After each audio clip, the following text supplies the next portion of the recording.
Всем привет! Вас приветствует Серж Мартин Гараж.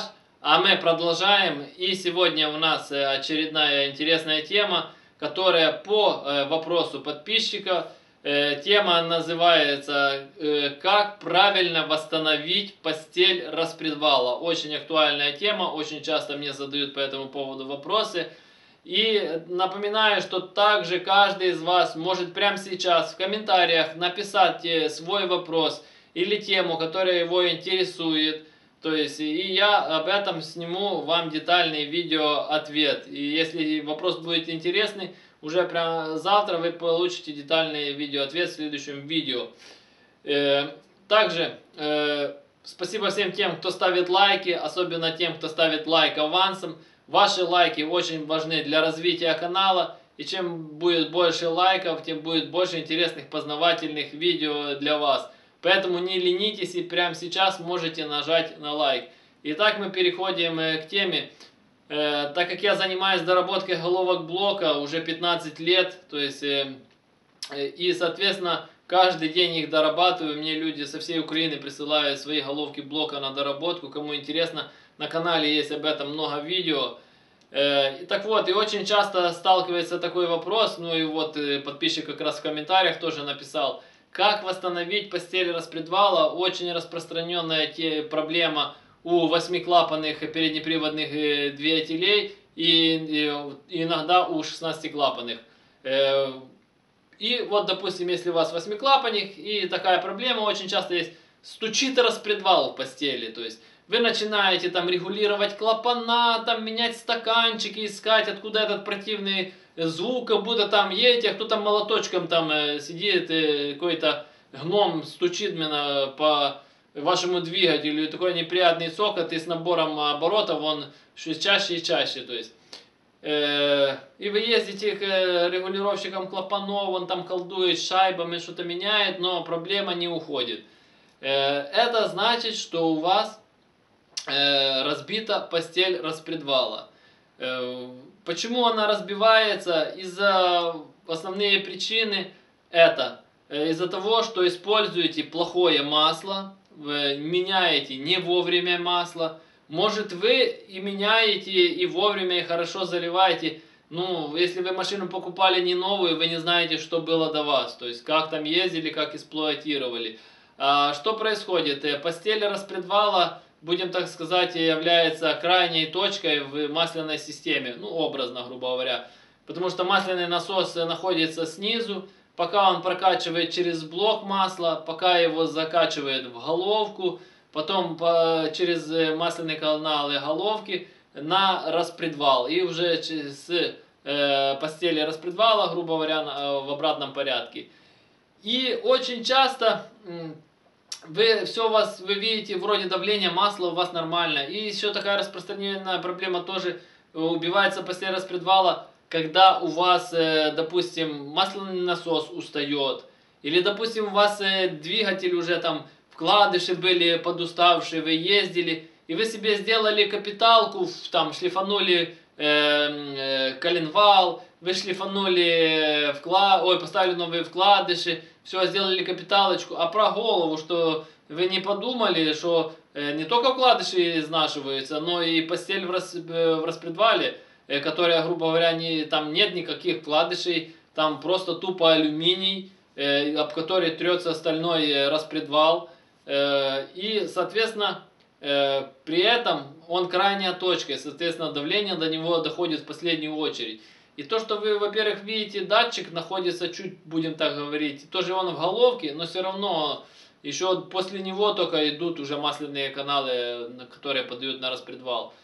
Так вот, так как у восьмерок, там, девяток нету датчика давления, только лампочка, которая сообщает, что там у вас давление, но она загорается тогда, когда уже давление критичное, то есть вы не знаете, вы можете ездить на низком давлении, от этого у вас там и вкладыши устают, и, соответственно, постель тоже устает со временем, и появляется вот этот стук, и мне вот это задают вопрос, как, что сделать, как восстановить. Начнем с конца. Никак. Почему никак? Потому что я всегда всем рекомендую лучше в таком случае искать другую головку блока. Постель распредвала можно восстановить. Но, во-первых, это еще надо поискать мастеров с правильными станками. Потому что по-нормальному это делается так. Фрезеруется плоскость верхних крышек. Соответственно, для того, чтобы крышки подсели ниже. И потом на специальном станке прогоняется фреза. И она прорезает, соответственно, новые постели под распредвал. То есть, но опять же, надо очень точно это сделать. Если там фреза немножко не угадает, или зазор будет больше, распредвал будет болтаться, и со временем это все опять начнет стучать, разбивать. Или его подкусит, и, соответственно, он начнет делать задиры, и опять же, та же самая ситуация, разобьются постели. Многие там, так сказать, умники берут просто верхние крышки, там на наждачке, там на шлифовальном камне, сточил и типа прижал распредвал, и типа я решил эту проблему. Да, эта проблема решится, но очень ненадолго, потому что вы не забывайте, что убивается не только верхние постели, но и те постели, которые находятся в головке. И очень просто это все проверить. Допустим, очень часто просто рассухаренные там головка, то есть чтобы распредвал был свободный. И вот так ставить, и он будет, допустим, относительно болтаться. А еще проще проверяется. Ставите распредвал, ставите одну постель и прижимаете рукой, или можете там гайками зажать.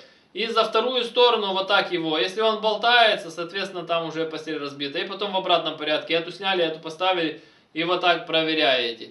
То есть от того, что вы там прижмете, да, он закусится немного. То есть ему станет туже. Но он потом опять, так как на нижней части, он будет как на качелях. И он разобьет потом в итоге опять верхние части. Многие тоже думают, пошел в магазин, купил новые верхние постели. И думает, решил эту проблему. То же самое. Толку от того, что верхние новые, типа, а старые убиты, это все разобьется. Поэтому я рекомендую, если у вас разбита постель, просто ищите другую хорошую живую головку блока с живой постелью. Ну а для того, чтобы таких проблем не возникало, просто не допускайте до того, чтобы постель убивалась. Потому что, я же говорю, причины это все те же.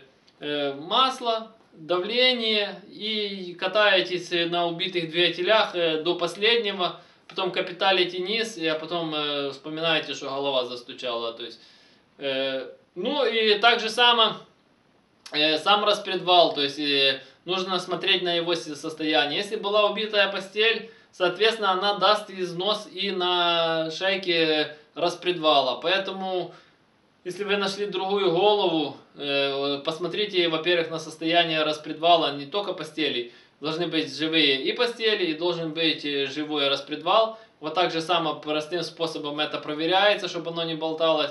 И тогда будет все четко работать. Большой люфт должен быть, потому что там должен быть тепловой зазор. А я напоминаю, что я занимаюсь доработкой головок блока и карбюраторов. Каждый из вас может прислать свою головку блока или карбюратор на доработку. На канале есть очень много видео о доработке головок блока и карбюраторов. Кому интересно, на главной странице моего канала жмите на все видео. И там очень много чего интересного найдете для себя. Для тех, кто хочет заказать доработку, под каждым видео в описании есть мой номер телефона. Поэтому можете звонить, я всегда на связи, напрямую на телефон. А у кого есть какие-то вопросы, пишите в комментариях. Все комментарии читаю, по возможности на все стараюсь отвечать. Также напоминаю, что прямо сейчас вы можете написать свою тему или вопрос, о котором вы хотите, чтобы я снял следующее видео с детальным разъяснением, детальным видео ответом. А кому понравилось данное видео, ставьте лайки, подписывайтесь на канал, кто еще не подписался. Жмите на колокольчик, чтобы получать уведомления о новых видео.